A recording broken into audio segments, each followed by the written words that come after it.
CSIR UGC net examination, क्या ये भरना ज़रूरी है अगर मुझे रिसर्च में जाना है या असिस्टेंट प्रोफेसर बनना है?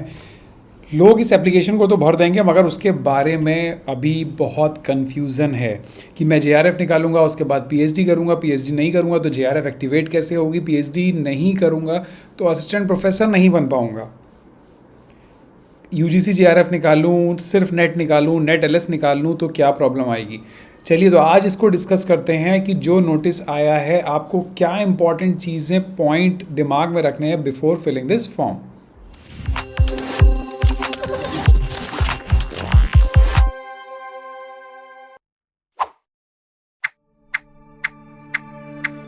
सो joint CSIR UGC net examination का एप्लीकेशन ओपन हो चुका है।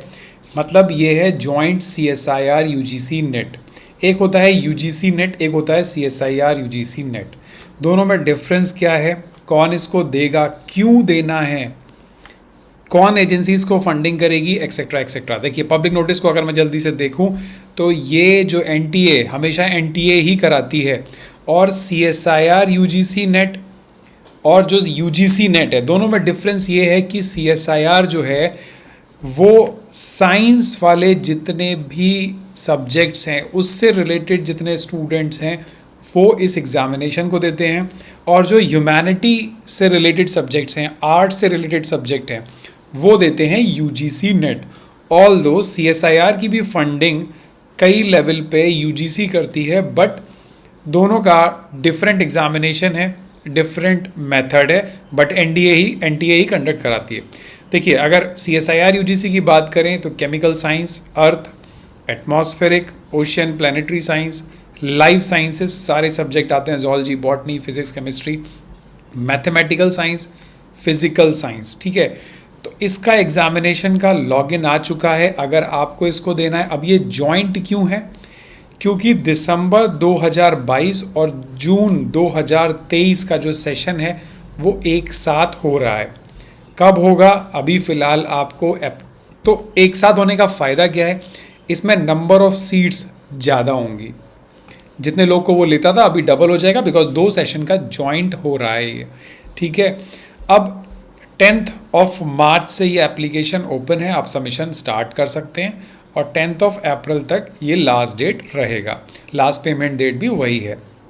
करेक्शन विंडो उसके 2 दिन बाद से ओपन होगी। अब आपने गलती से फॉर्म फाइनल गलत सबमिट कर दिया है तो फिर आपके पास 4 दिन का टाइम रहेगा, 6 दिन का सॉरी, आप करेक्शन कर सकते हैं। और जो डेट ऑफ एग्जामिनेशन है 6, 7 और 8 जून, ये पूरा शेड्यूल अभी आएगा, उसके अकॉर्डिंग आपको एग्जामिनेशन देना है। कंप्यूटर बेस्ड एग्जामिनेशन होता है। अभी अपने ग्रुप में आपने देखा होगा ऐसे ऐसे वीडियोस आए कि ये NTA इतना अच्छा एजेंसी है, एग्जामिनेशन कंडक्ट कराती है। CSIR बहुत रेप्यूटेड एग्जामिनेशन है जिसके बेस पे लोग PhD करते हैं बड़ी बड़ी यूनिवर्सिटीज़ से, और वहाँ पे पेपर लीक हो रहा है। So this is really a shameful issue. Even कुछ सेंटर्स में इतनी सिक्योरिटी है that you are not allowed to go, belts भी हटा रहे हैं, आप बेल्ट पहन के नहीं जा सकते, रिस्ट वॉच कुछ भी कैरी नहीं करना है। तो कई सेंटर्स पे बहुत सेफ्टी है, कई पे नहीं है। उसका वीडियो सामने आया, लोगों ने FIR की, सो लेट्स सी, शायद कुछ हो, but this is like the truth. हमको ये फेस करना ही करना है। अब हमको क्यों देना है ये एग्ज़ामिनेशन? देखो UGC के क्लियर रूल्स हैं। आप अगर अभी ये देख रहे होंगे, इन्होंने ये चीज़ UGC के चेयरमैन ने, जगदीश कुमार ने, ये स्टेटमेंट भी अभी 2 दिन पहले दे दिया that PhD is not mandatory for assistant professor jobs. Got it? ये उस्मानिया यूनिवर्सिटी जो UGC का एक यूनिवर्सिटी है, UGC HRDC का बिल्डिंग में जब इनाग्रेशन था तो वहाँ उन्होंने ये बोला कि असिस्टेंट प्रोफेसर जॉब के लिए PhD मैंडेटरी नहीं है। एग्री यार, आप अभी क्या बोल रहे हो? This is like the fact. अगर किसी ने UGC नेट कर रखा है, CSIR नेट कर रखा है तो वो इक्विवेलेंट है, और किसी ने PhD कर रखा है और अगर उसने UGC CSIR नेट नहीं निकाला है तब भी वो एलिजिबल है। तो सिर्फ PhD इज़ नॉट मैंडेटरी, ऐसा नहीं है कि PhD ज़रूरी था, UGC नेट भी ज़रूरी नहीं है। होप आपको ये गाइडलाइंस पता होना चाहिए, बिकॉज आप सभी लोग रिसर्च में हैं। अगर आपने नेट नहीं निकाला है तब भी आप एलिजिबल हैं असिस्टेंट प्रोफेसर के लिए, बिकॉज यूजीसी की लेटेस्ट जो कोर्स वर्क वाली गाइडलाइन है, अगर आपने पीएचडी कर रखा है as per the latest guidelines, course work का सर्टिफिकेट है, तो आपको यूजीसी नेट या सीएसआईआर नेट की ज़रूरत नहीं है। बट ठीक है, इन्होंने ये चीज़ बोली PhD not mandatory for assistant professor, fine. But आप मुझे ये बताओ कौन सी यूनिवर्सिटी ये चीज़ एक्सेप्ट करती है? जितने भी रिक्रूटमेंट होते हैं उनका सिर्फ यही कहना होता है, पीएचडी वो डिज़ायरेबल में लिख देंगे, यूजीसी नेट मैंडेटरी लिख देंगे, कुछ लिख देंगे, बट स्क्रीनिंग में सिर्फ पीएचडी और पोस्ट डॉक एक्सपीरियंस वालों को ही स्क्रूटनी करते हैं। तो क्या हम इनका सुने और यूजीसी पीएचडी ना करें?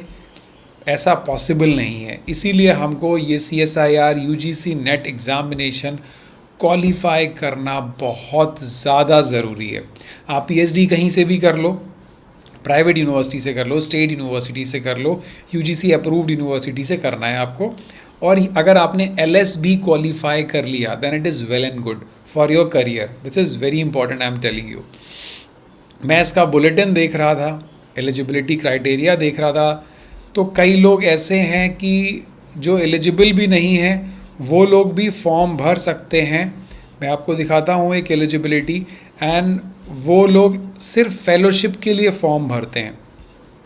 तो आप लोग को भी इस फॉर्म को पूरा भरना है और उसके बाद कैसे भी एलएस ज़रूर निकालना है। See, this is the essential qualification.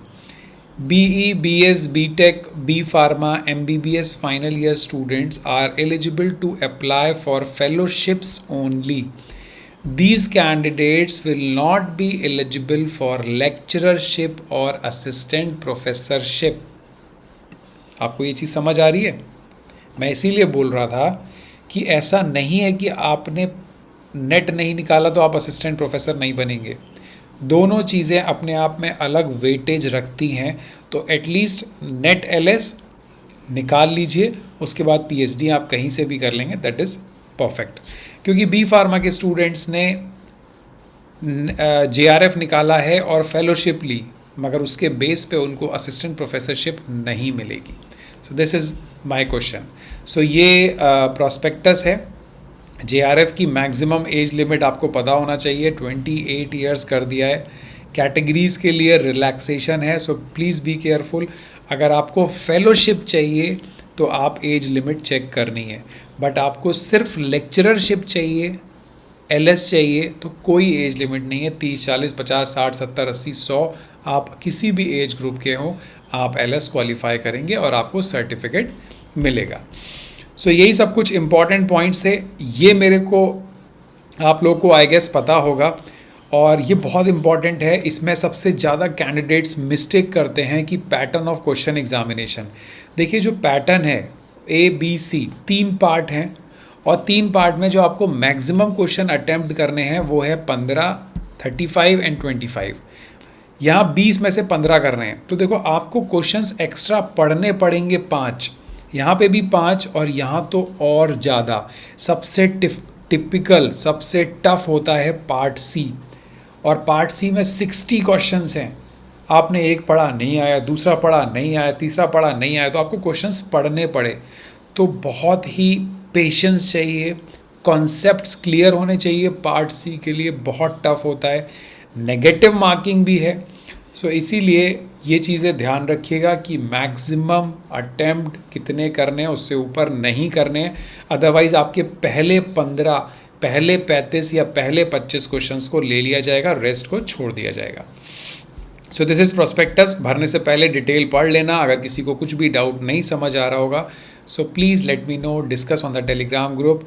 हम लोग डिस्कस करके उसको सॉर्ट आउट करेंगे और फिर अच्छे से पीएचडी में एडमिशन ले लेंगे। Thank you for watching the video. Do not forget to subscribe the channel, hit the like button. और कोई भी डाउट हो तो टेलीग्राम ग्रुप ज़रूर ज्वाइन करना। आपके सारे research related doubt, fellowship related doubt clear होंगे इस प्लेटफॉर्म पे genuinely. Thank you, have a nice day.